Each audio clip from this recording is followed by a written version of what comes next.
Isang magandang buhay at mapagpalang araw mga kagulay, mga kapalengke. Welcome po uli sa ating tag price update ng mga gulay dito po sa ating Kabanatuan Vegetable Trading Center, Palengke ng Sangitan.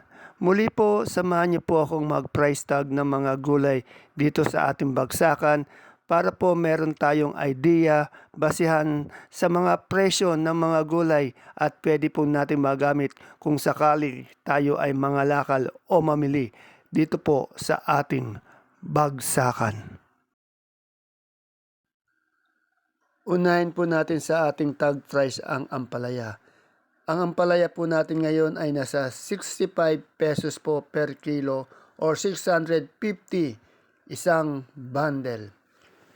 Sunod naman po yung ating talong ay nasa 25 pesos hanggang 30 pesos per kilo or 250 to 300 pesos per bundle. Sa ating talong na domino naman po ay 20 pesos po per kilo or 200 pesos po per bundle, asking price. Sa atin naman pong okra ay nasa 55 hanggang 60 pesos po per kilo. Tandaan niyo po, puro asking price lamang ang tinatanong natin. Sa atin naman pong daon ng sili, meron po tayong 50, 60, 70 pesos per kilo. Yung 70 po yung tingala po. Yung 50 po yung sa damon yung sili po. Sa atin naman pong kalamansi, nasa 1,007 hanggang 1,008. Isang red bag o isang buriki, 30 kilos po yan. Sa atin naman pong patolang kinis, nasa 20 hanggang 25 pesos po per kilo. Ang ating kamatis po, walang pagbabago, nasa 7 pesos hanggang 8 pesos per kilo. Pero yung mga ibang sakadoro po, asking price sila. Isang kahon po, 100 hanggang 150 po. Isang box. Yung ating turo naman po ay nasa 50 pesos po per kilo.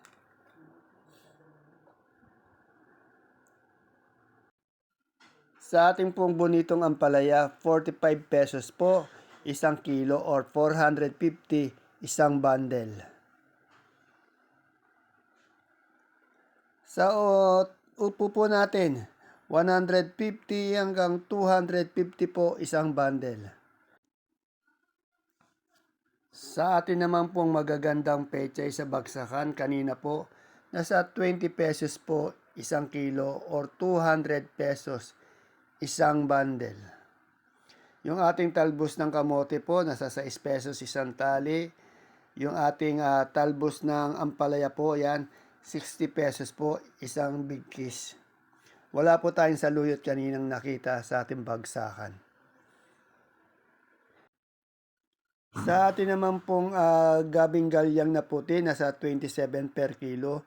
Ganon din po yung pula, 27 per kilo. Yung sinibuyas po natin naman, nasa 70 pesos per kilo. Sa ating puso ng saging, nasa 25 po per kilo or 250 isang bundle.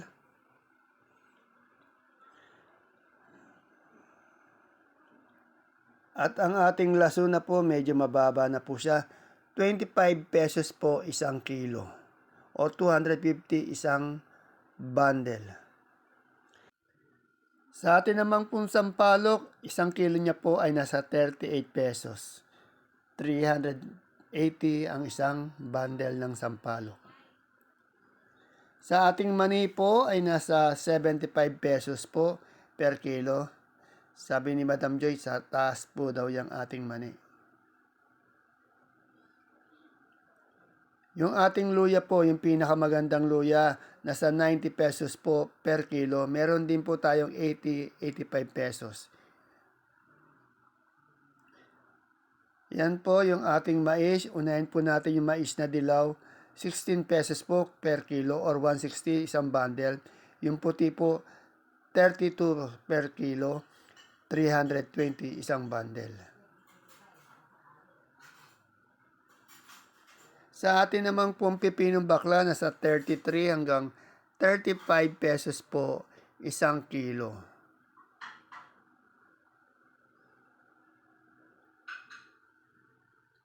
Sa ating mga kamote po, yung quality po natin na pang mall na Taiwan Sea, nasa 50 pesos.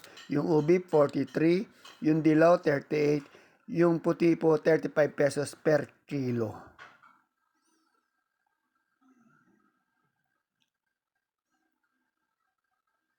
Sa pipino po nating puti, nasa 25 hanggang 30 pesos po isang kilo.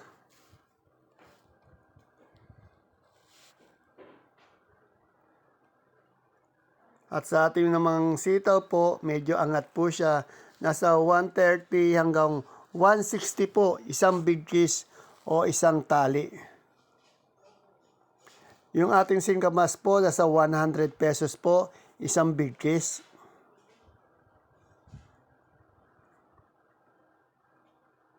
Sa ating patolang palikpik, nasa 30 hanggang 35 pesos po isang kilo. Kamatis po natin, nasa 7 hanggang 8 pesos po isang kilo. Napakadaming kamatis natin sa ating bagsakan. Sa ating siling sultan naman po, 80 hanggang 85 pesos po isang kilo. Yung ating siling Taiwan po, medyo lalong bumababa. 50 hanggang 60 pesos po isang kilo. Yung ating siling panigang naman po, 20 pesos po isang kilo or 200 isang bundle.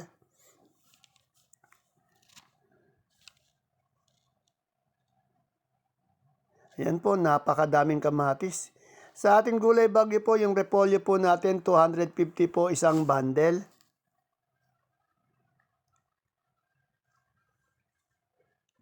At sa ating pechay bagyo po, ay nasa 300 pesos po isang bundle.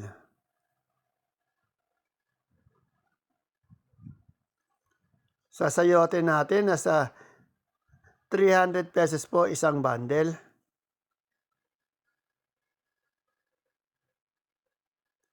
At yung carrots po natin, tumaas po ito eh. Nasa 1,350 pesos isang bundle. Yung patatas po natin na malaki ay nasa 600 pesos po isang bundle. At yung maliit na patatas po na tinatawag ng marble ay nasa 450 pesos isang bundle. Yung ating labanos po, nasa 300 pesos po isang bundle. At yung ating green cucumber o yung pipinong Jackson ay nasa 600 pesos po isang bundle. Sa ating broccoli naman po ay nasa 70 pesos isang kilo. At yung katabi niya pong cauliflower po ay nasa 60 pesos isang kilo.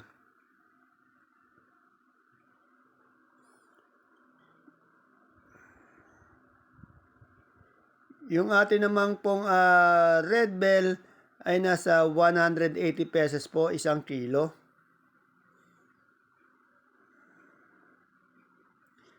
Yung green bell po natin ay nasa 250 pesos po isang kilo.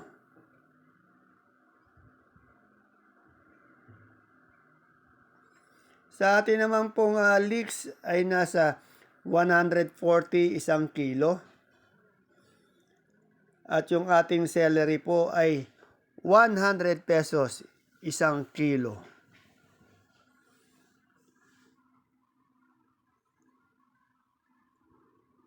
Yung ating lettuce po na green leaf o yung green eyes, 100 pesos po isang kilo. At yung ating lettuce po na romaine, 100 pesos din isang kilo. Wala po tayong iceberg o yung lettuce na bilog. At yung ating butchoy po, 100 pesos isang kilo. Yan po yung beans nila, mauubos na. Ang isang kilo ng beans po, 80 pesos. Yung Baguio beans po yan ha. At sa sitsaro naman po natin, nasa 120 po isang kilo. Medyo bumaba din. At yung ating young corn, dati pa rin po, nasa 25 pesos per styro. Sa ating lemon po na imported, 180 pesos po per kilo. Wala pong pagbabago.